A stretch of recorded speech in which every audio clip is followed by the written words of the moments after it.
السلام علیکم. آج ہم بات کریں گے رشیا اور یوکرین کے بیچ میں جو جنگ شروع ہو گئی ہے. کافی لوگوں کا یہ ماننا ہے کہ یہ تھرڈ ورلڈ وار کا آغاز ہے.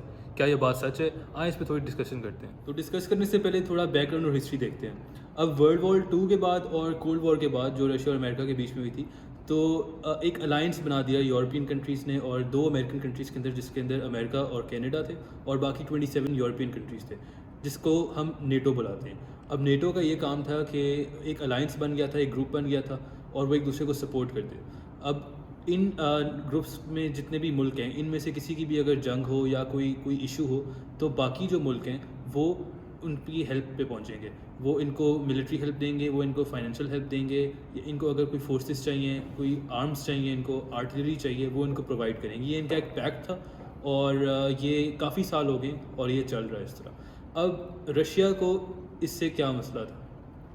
بات کی ہوئی کہ یوکرین وچ is right next to Russia, اس میں امریکن فورسز آ گئے. اب یوکرین ریسنٹلی نیٹو کا ایک پارٹ بنا ہے. اب رشیا کو یہ پرابلم ہوئی کہ ان کے ساتھ والے ملک میں امریکہ کے فورسز آئے ہوئے تھے ان اے لارج نمبر، اور وہ یہ بہانہ کر کے آئے تھے کہ ہم ٹریننگ کرنے آئے ہوئے ہیں. وہ ساتھ ویپنز لے کے آئے ہوئے تھے، ساتھ آرٹلری لے کے آئے ہوئے تھے. تو اب آپ سوچیں کہ اگر فار ایگزامپل ہم پاکستان کی ایگزامپل لیں، اگر انڈیا میں یا افغانستان میں امریکن فورسز آ جائیں right next to the border اور وہ آ کے ٹریننگ شروع کر دیں اور وہ اپنے ویپنز استعمال کرنا شروع کر دیں، تو پاکستان کو obviously ایک تھریٹ فیل ہوگی اور پاکستان کچھ نہ کچھ ریئیکٹ کرے گا. تو اب رشیا نے بھی وہی کیا ہے، اور کیونکہ رشیا ایک سپر پاور ہے، ان کا رسپانس کافی اسٹرانگ تھا. تو اب یوکرین جو ریسنٹلی نیٹو کا پارٹ بنا ہے، اب نیٹو کے باقی جو کنٹریز ہیں ان کا کیا رول ہے اس کے اندر، اس کے بارے میں بات کرتے ہیں. تو یو کے نے ریسنٹلی کہا ہے کہ وہ رشیا کے اگینسٹ ہے، لیکن اس نے کوئی ملٹری ہیلپ نہیں بھجوائی. اس نے یہ بھی کہا ہے کہ وی اسٹینڈ ود یوکرین، لیکن پھر بھی انہوں نے کوئی فائنینشیل ہیلپ یا ملٹری ہیلپ نہیں بھجوائی. آلدو وہ ان کے ریفیوجیز لے رہے ہیں کچھ لوگ، کوئی فیو تھاؤزنڈس، لیکن اس کے علاوہ زیادہ کچھ نہیں ہوا. سیکنڈلی امریکہ وچ is one of the biggest rivals of Russia, انہوں نے بھی کوئی زیادہ اسٹرانگ اسٹینس نہیں لیا. انہوں نے ضرور میٹنگ ضرور کی ہیں، انہوں نے کانفرنسز ضرور کی ہیں جس میں انہوں نے رشیا کے اگینسٹ بولا ہے اور انہوں نے سینکشنز بھی لگائی ہیں، لیکن پھر بھی there was no military aid, there was no financial help towards Ukraine against Russia. اور تھرڈلی جرمنی، آپ جانتے ہیں جرمنی کا کیا رول تھا فرسٹ ورلڈ وار کے اندر، سیکنڈ ورلڈ وار کے اندر. انہوں نے بھی کچھ بھی نہیں کیا. آل دی ڈڈ واز انہوں نے ملٹری ہیلمٹس بھجوا دی اور انہوں نے کہا کہ یہ ہماری سپورٹ ہے یوکرین کی طرف. اس سے زیادہ کیا تھی کہ ان ویسٹرن سپر پاورز نے کیوں ڈکلائن کیا کہ وہ رشیا کے اگینسٹ اسٹینڈ لیں گے، ایک اسٹرانگ اسٹینڈس لیں گے. وجہ یہ ہے کہ Russia is one of the biggest super powers. ان کی نیوکلیئر بامبز جو ہیں ان کے، they have the second largest in the world وچ از مور دین 5000. تو ہر ملک ان سے پنگا لینے میں گھبراتا ہے تھوڑا سا.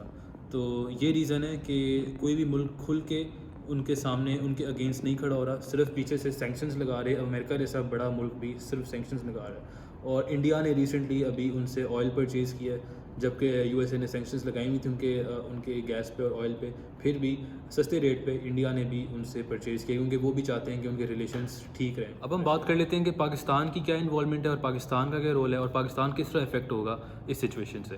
اب ریسنٹلی آپ نے دیکھا کہ عمران خان نے وزٹ کیا رشیا، وہ پوٹن سے ملے. اس سے ایک یہ میسج گیا کہ پاکستان رشیا کے ساتھ کھڑا ہوا ہے، کیونکہ وہ تبھی اسی ٹائم پہ گئے جب ابھی یہ ٹینشن پیک پہ تھی رشیا یوکرین کی. ہر ملک سے بیان آ رہے تھے کہ یہ غلط ہو رہا ہے، یہ ختم ہونا چاہیے، اور تبھی عمران خان وہاں پہ گئے.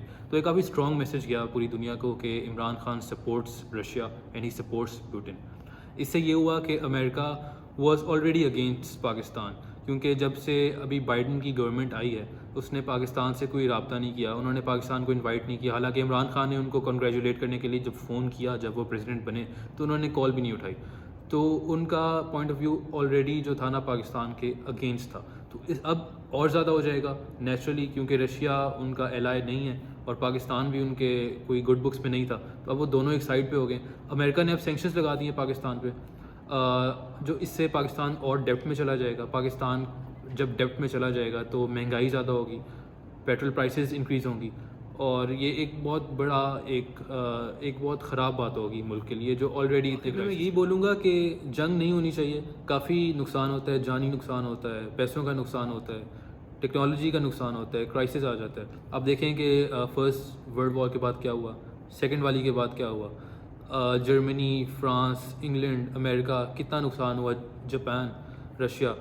سارے نئے سرے سے ان کو پھر اسمبل کرنا پڑتا ہے، ہر چیز نئے سرے سے کرنی پڑتی ہے، اور وہ ہم ابھی افورڈ نہیں کرتے. ابھی ہم اتنے بڑے کرائسس سے گزرے ہیں جو کووڈ کا تھا، اس کے بعد ایک اور کرائسس آ جائے گا. تو میری نظر میں یہ بہت ایک خراب بات ہے، اور ہمیں سب کو دعا کرنی چاہیے کہ یہ جنگ نہ ہو. آپ کے کیا خیالات ہیں؟ پلیز کامنٹ سیکشن میں بتائیں. Thank you.